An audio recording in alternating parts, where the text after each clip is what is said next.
Šitame tinklaveikos renginyje aš esu antrą kartą ir tikrai tai yra puikia galimybė mokytis. Mano supratimu, tai yra puikia platforma dalintis darbo patirtimi, bet to visada gali gauti praktikoje patikrintus atsakymus į tau rūpimus klausimus. Ir aplamai tai yra labai stiprus motyvacijos faktorius. Po šito renginio grįžti namo į savo komandą ir norisi savo darbą daryti labai gerai. Esu iš tų žmonių, kurie labai atsargiai žiūri žmonės, kurie viską žino. Esu tas vadovas, kuris turi drąsos pasakyti, kad kažko nežinau. Ir man viešojo valdymo agentūros vadovų tinklaveika yra ta vieta, kur yra naujos žinios, nuolatinis skatinimas tobulėti ir be abejo vadovų bendruomenė. Tikslas yra turbūt keistis vadovų patirtimi ir su kokiais iššūkiais mes susiduriam, kad tos organizacijos bendrai tobulėtų, nes aš manau, kad turime bendrų turbūt sąlyčio taškų ir bendrų problemų, kurie bandome po vieną išspręsti. Kadangi daug metų dirbu versle ir jau kuris laikas dirbu valstybės tarnyboje, tai galėčiau teigti, kad tarp jų yra daugiau panašumų negu skirtumų.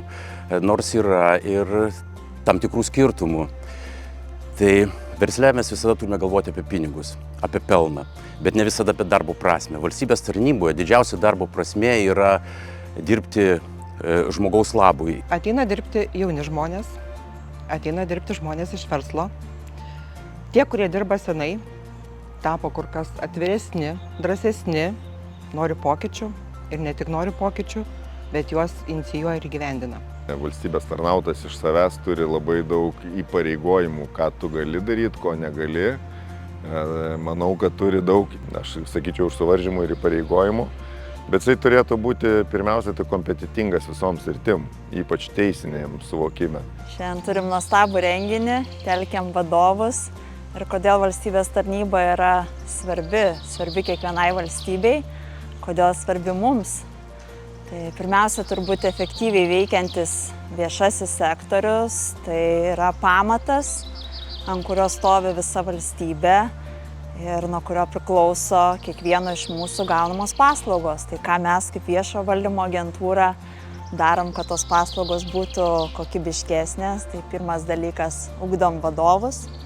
Antras dalykas – visa ugdymo sistema rūpinamės. Trečias dalykas – dalinamės gerosiomis praktikomis, HR praktikomis su institucijomis, kad kiekvienoje institucijoje tas viešasis sektorius neštų kuo didesnę naudą.